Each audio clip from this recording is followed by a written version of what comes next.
For joining us this morning, Senator Roy Blunt. Thanks so much for being here with us. Hey, Shannon, nice to be with you. Nice to have you here. And of course, just going to ask you, of course, the Republican nominations gearing up. We hear about it every single day at this point. Are you in favor of one candidate over the other? Well, I am. Now, I know all four of the candidates are left in this race pretty well. I went to the Congress and served when Ron Paul returned to the House of Representatives and know him well and like him. Newt Gingrich came in and did an event in my Senate campaign. He's a friend of mine. Rick Santorum and I co-chaired the Religious Liberty Caucus in the House and Senate together for about 6 years and spent a lot of time together.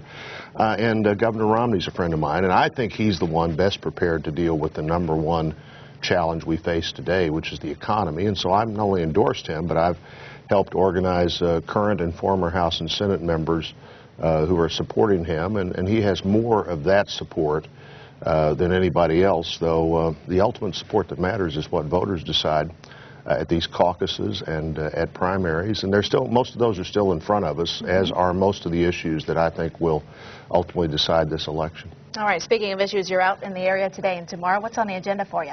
Well, I think the one thing I will be talking about some is this issue in Washington, an amendment I have called the Respect for the Rights of Conscience Act, and it just simply maintains the 220-year First Amendment tradition that the federal government can't tell what they do. In this case, the medical procedures they have to provide. In other cases, who they have to hire. You know, the Christian high school is not the same place if the English teacher doesn't have the same values as the chaplain does. The Christian hospital, the Catholic hospital, and that a lot of the hospital care in America isn't the same unless that they're really able to project their values. And so that's a big national debate right now. The bishops are very engaged, but it's not about any one procedure or any one religion.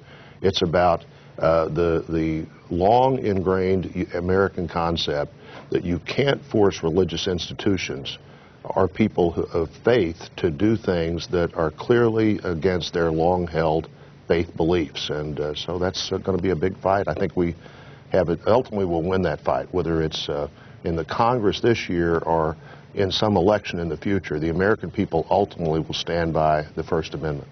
All right, moving on now to the payroll tax cut passed last week, but you voted against that. Why was that? Well, I did, and my belief from the very start has been that you weaken the Social Security system if you begin to act like it's just some other entitlement program, that, well, people pay in a little bit, and you borrow money from the Chinese for this, and you do other things to make that system work out of general revenue. One of the reasons that the Social Security Trust Fund and the gasoline tax that supports highways have always been so well supported is people think they're fair. They think that the people who benefit from the system are the people who pay into the system. And when you stop paying into the system, if we're not going to reform Social Security and be sure that it survives as it needs to, at the very least we shouldn't cut off the income stream to Social Security. Jobs, of course, on a lot of folks' minds, and I noticed on your agenda, meeting with a lot of job creators here on this visit, as with many. What does the job situation look like in Missouri right now? What's out there, and how much of a priority is it for you to make sure folks get back to work? Well, we're not adding jobs in our state or in the country like we should, and the number one domestic priority for the country today should be more private sector jobs. And what can the government do about that?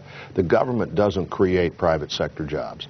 But it does have a lot of impact on the environment that people create those jobs in. So you can't continue to have this uncertainty about your utility bill, the regulations that are coming at you fast and furious from the government today, whether it's EPA or any other governmental agency, or talking about raising your taxes. We need to create an environment where people know that while it's always a risk to create an opportunity for somebody else to create a job, that at least the government isn't going to raise the stakes by saying we're going to do things like cap and trade would have done just a couple of years ago that in our state would have doubled the utility bill.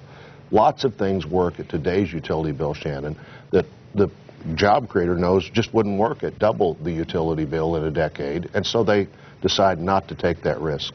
All right, of course, a lot of responsibility for all of our lawmakers right now, and we certainly appreciate you being here with us this morning. And it's nice to be home, and it's an important time, and I think this is it's a big debate about, are we going to be more like Europe, or are we going to just be another European country where the government has more and more to say about more and more?